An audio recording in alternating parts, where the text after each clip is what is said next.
शुभोदय मेरे प्यारे बच्चों। मैंने आप सभी को मौसी पाठ का वॉइस रिकॉर्ड भेजी थी। आप सभी ने सुना होगा और पाठ को समझे होंगे। आज मैं मौसी पाठ का विवरण कर रही हूँ। भीष्म सहानी जी का लिखा हुआ मौसी।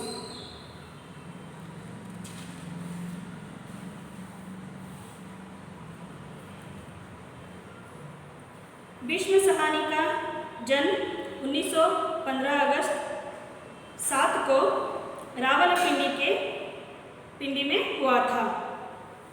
MA PhD तक इन्होंने शिक्षा पाई है। सहानी जी हिंदी, अंग्रेजी, संस्कृति, रूसी, पंजाबी आदि भाषाओं के ज्ञाता है।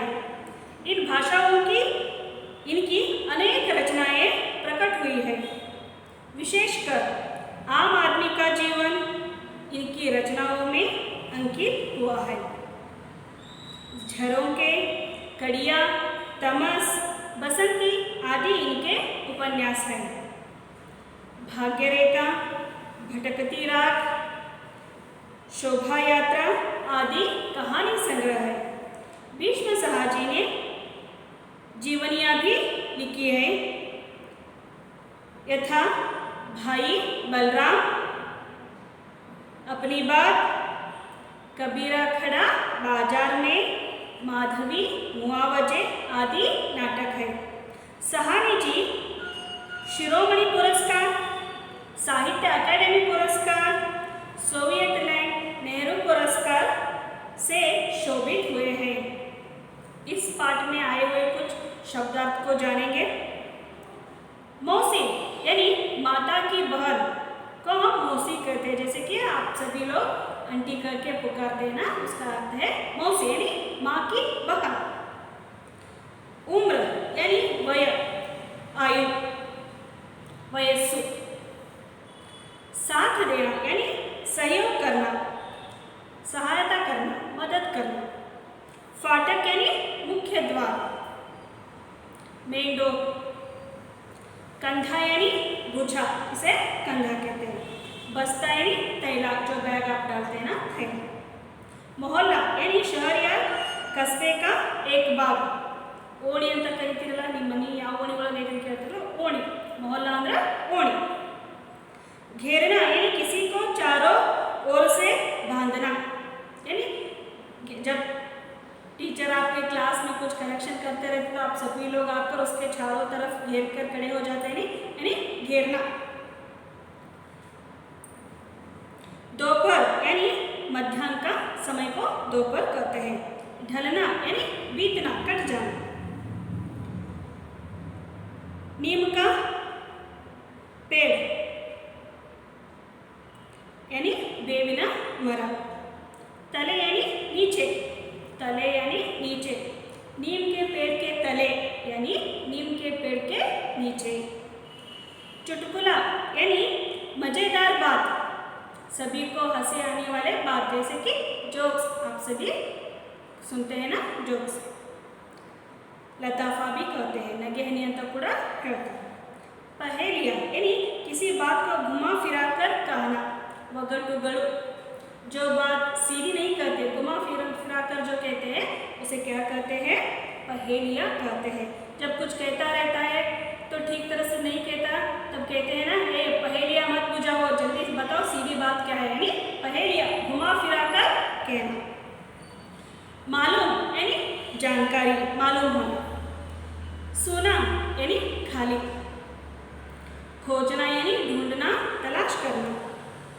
मकान यानी घर। टेखा यानी ठहरने की जगह। टिटक कर यानी सहसा रुक जाना, एकदम रुक जाना। पुल यानी सेतु, ब्रिज। आंखें भर आना यानी दुखी होना। बीमार यानी रोगी। तबीयत यानी स्वास्थ्य, सेहत। काट यानी चारपाई, चारपाइयों का जो काट रहता है, जो उस पर हम सोते बैठते हैं, काट। दरी यानी बिछावन, सोने के लिए हम जो कुछ बिछा कर सो जाते हैं ना, दरी यानी बिछावन। कटोरा यानी प्याला,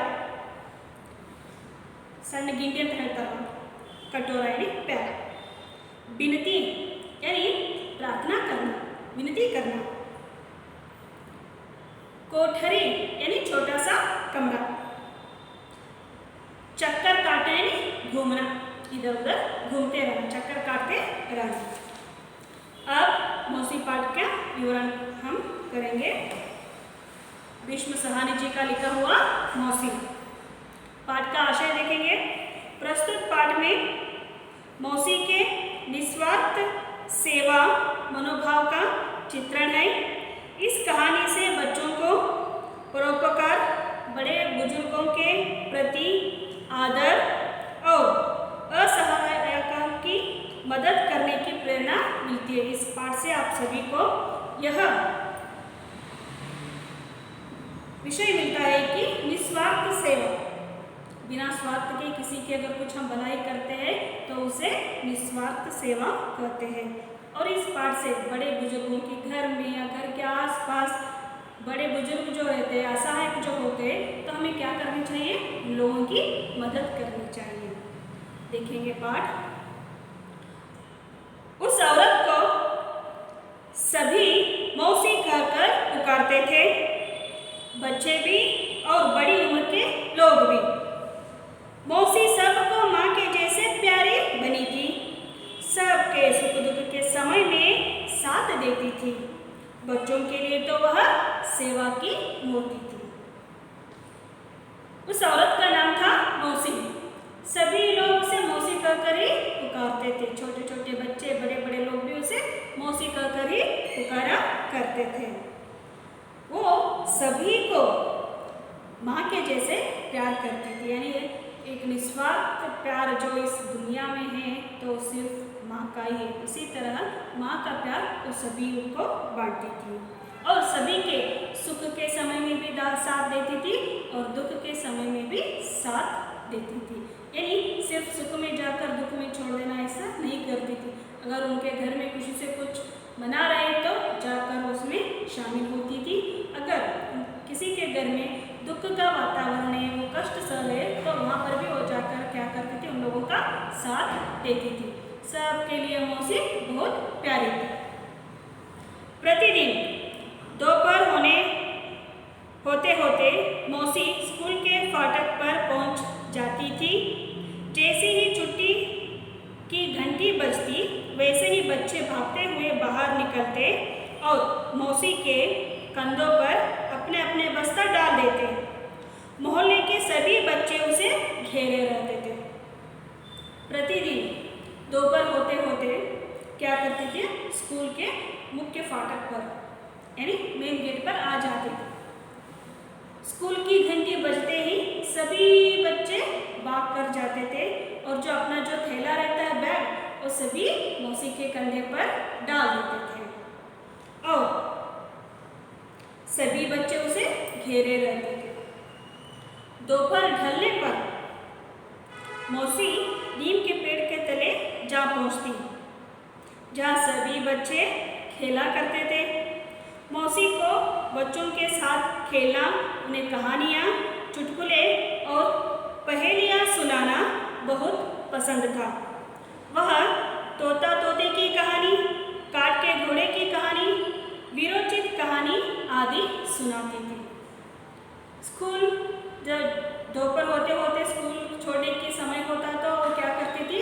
आकर स्कूल के मुख्य फाटक पर खड़ी रहती थी। जैसे कि छुट्टी की घंटी बजती, सभी बच्चे आकर उसे अपना अपना थैला उनके कंधों पर डालकर उसे चारों ओर से घेरे रहते थे। तो वो क्या करती थी? सभी बच्चों को लेकर होशियारी से घर छोड़ देती थी। दोपहर ढलने पर, यानी धूप का जो वातावरण रहता है ना दोपहर में, वो दोपहर ढलने पर जब शाम होती रहती है, शाम की ठंडी हवा जब आती रहती है, तब वो क्या करती थी? नीम के पेड़ के तले यानी नीम के पेड़ के नीचे आकर बैठ जाती थी। तब सभी बच्चे वहाँ खेलने के लिए आते थे। मौसी भी उनके साथ खुशी से खेलती थी और उन्हें कहानियाँ सुनाती थी, चुटकुले सुनाती थी। बच्चे भी मौसी के साथ बहुत खुश थे और मौसी भी बच्चों के साथ बहुत खुश थी। मौसी बच्चों को खिलाने के लिए अपने पास चने, टिकिया, मूंगफली आदि कुछ न कुछ रखती थी। वह बच्चों से अपने बेटे बेटियों जैसी प्यार करती थी। वो सिर्फ उन्हें उनके साथ खेलती नहीं थी, सिर्फ उन्हें कहानियाँ चुटकुले नहीं सुनाती थी, वो उन्हें खिलाने के लिए कुछ न कुछ अपने पास रख के आती थी। जैसे कि चने टिकिया, बच्चों को तो खाने की चीज़ बहुत पसंद होती है, तो मौसी माँ की तरह वो क्या करती थी, खाने के लिए कुछ लेकर आती थी और बच्चों को देती थी। वो खुशी खुशी से खाकर खेलते थे। एक दिन जब स्कूल की छुट्टी हुई, बच्चे बस्ते उठाकर बाहर निकले तो मौसी फाटक पर नहीं मिली। शाम को बच्चे खेलने के लिए निकले तो मौसी पेड़ के नीचे भी नहीं थी। किसी को भी मालूम नहीं था कि मौसी कहाँ गई है। ये जो विवरण था, स्कूल छोड़ने के बाद मौसी बच्चों को लेकर जाना, बाद में शाम को नीम के पेड़ के तले उनके साथ खेलना कूदना, चुटकुले सुनाना, पहेलियाँ सुनाना, ये रोज़ चलता रहता था। लेकिन एक दिन जब स्कूल की घंटी बजी, सब बच्चे बाहर दौड़कर आए, लेकिन उधर फाटक पर मौसी नहीं थी। शाम को जब सभी बच्चे खेलने के लिए आए, तब नीम के पेड़ के नीचे भी मौसी नहीं थी। किसी को भी मालूम नहीं था कि मौसी कहाँ गई है।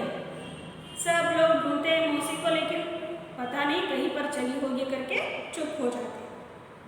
कई दिन बीत गए, मौसी का कुछ पता नहीं चला। उसके बिना सारा मोहल्ला सूना सूना लगता था। एक दिन बच्चे मौसी की खोज में घूम रहे थे, तभी एक मकान के अंदर से ऊंची ऊंची आवाज़ सुनाई दी। हमने ठेका तो नहीं ले रखा है मौसी, 20 दिन से तुम यहाँ हो, तुम अब किसी दूसरे के घर चली जाओ।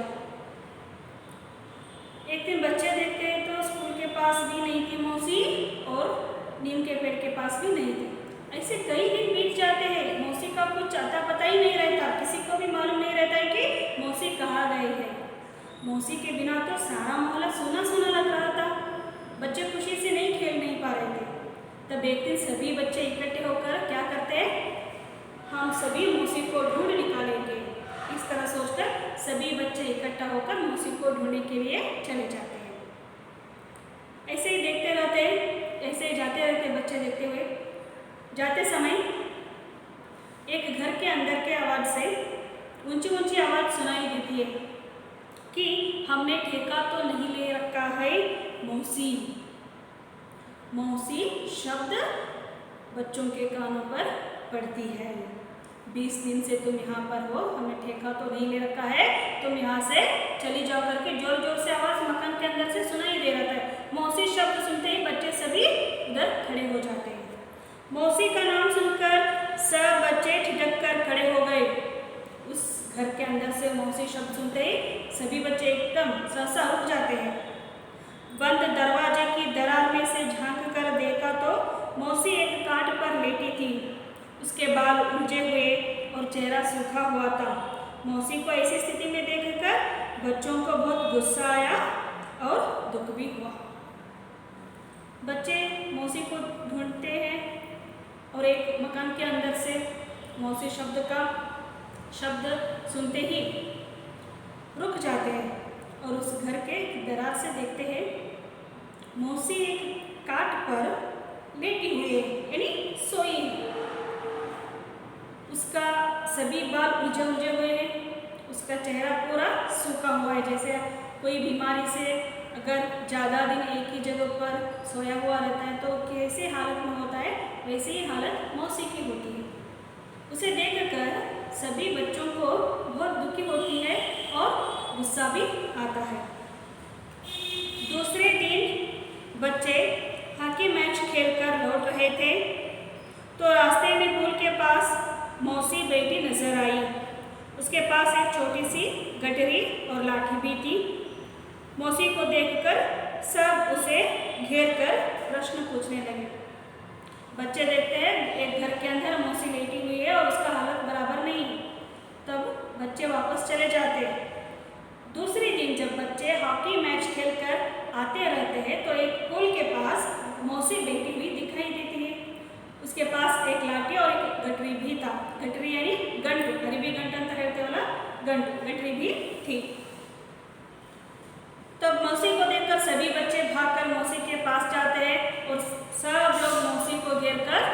प्रश्न पूछने लगते हैं। तो इतने दिन कहाँ थी मौसी, यहाँ क्यों बैठी हो, एक ने पूछा। मैं यहाँ से जा रही हूँ बेटा, कहते हुए मौसी की आंखें भर आई। तू तो बीमार थी मौसी, तबीयत कैसी है, बलदेव ने पूछा। बेटा मैं ठीक हो गया हूँ, अपना गांव मैं ठीक हो गई हूँ, अपना गांव जा रही हूँ।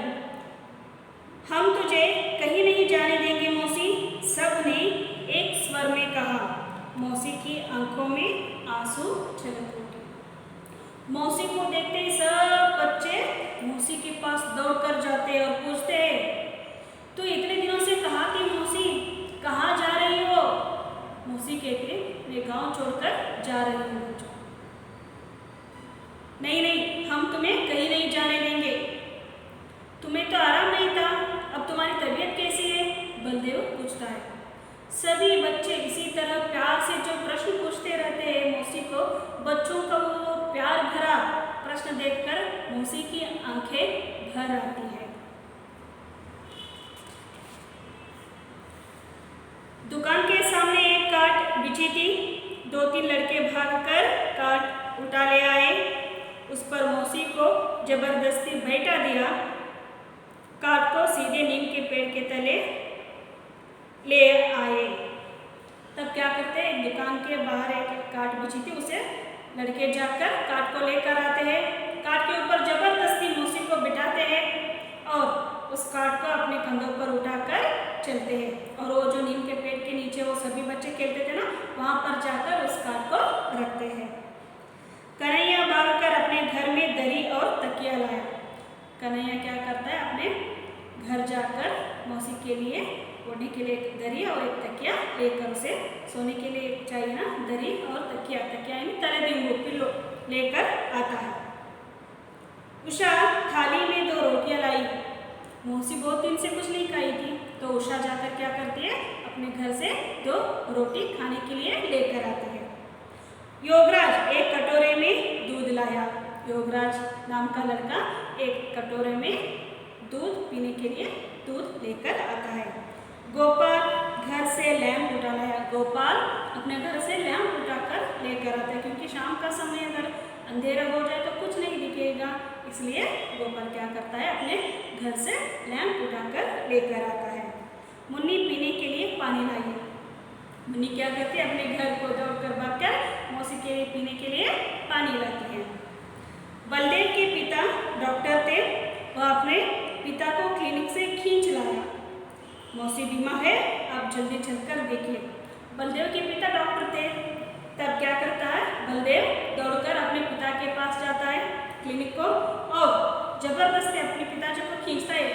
तो पिताजी आप जल्दी आइए, मौसी बीमार है, आप उसे देखिए, जल्दी आइए करके उसे खींचकर लेकर आता है।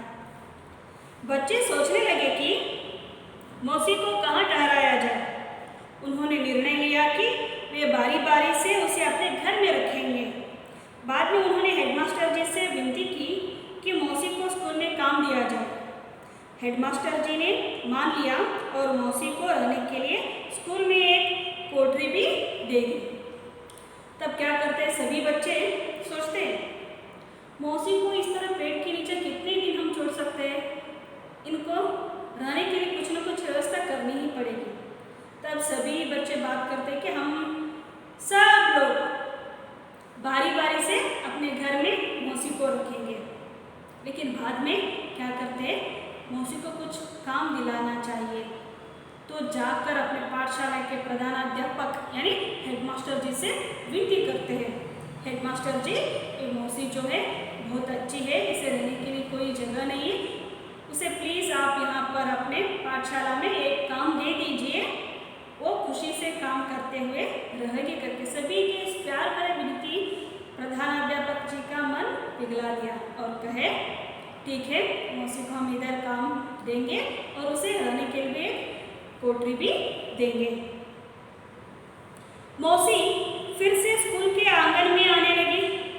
बच्चे उसे घेरे रहते और वह उन्हें कहानियाँ सुनाती।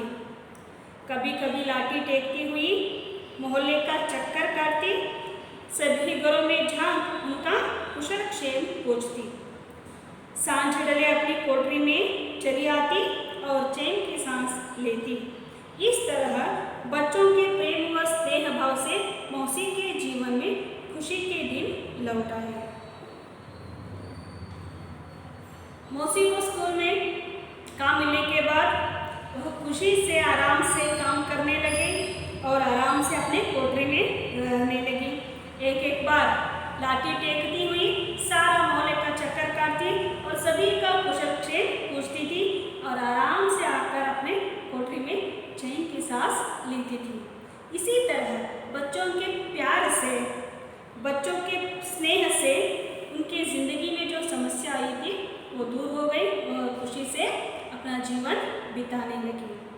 बच्चों, ये जो छोटे बच्चों से जो प्यार मिलता है वो बहुत ही महत्वपूर्ण होता है और कम उम्र में छोटे बच्चों को जो प्यार देते हैं वो ज़िंदगी भर याद रहती है। जैसे कि आप सभी लोग अपने शिक्षकों पर कितना प्यार करते हैं, कितना गौरव देते हैं, उनका कहना कितना अच्छी तरह से मानते हैं। घर में अगर माँ कुछ बोले तो हो सके तो एक बात टाल देते, लेकिन शिक्षक का कहा हुआ कभी भी नहीं डालते। क्यों? वो प्यार ही है। ऐसा प्यार सभी के ऊपर रहना चाहिए। तो इस तरह से क्या होता है, बच्चों के प्रेम से मौसी की ज़िंदगी में बहुत खुशी आई और मैं चाहती हूँ आपको भी बहुत सारा प्यार मिले और आप भी सभी को प्यार से बर्ताव करें। तो ये तो था इस पाठ का सारांश। आप सभी जान चुके होंगे।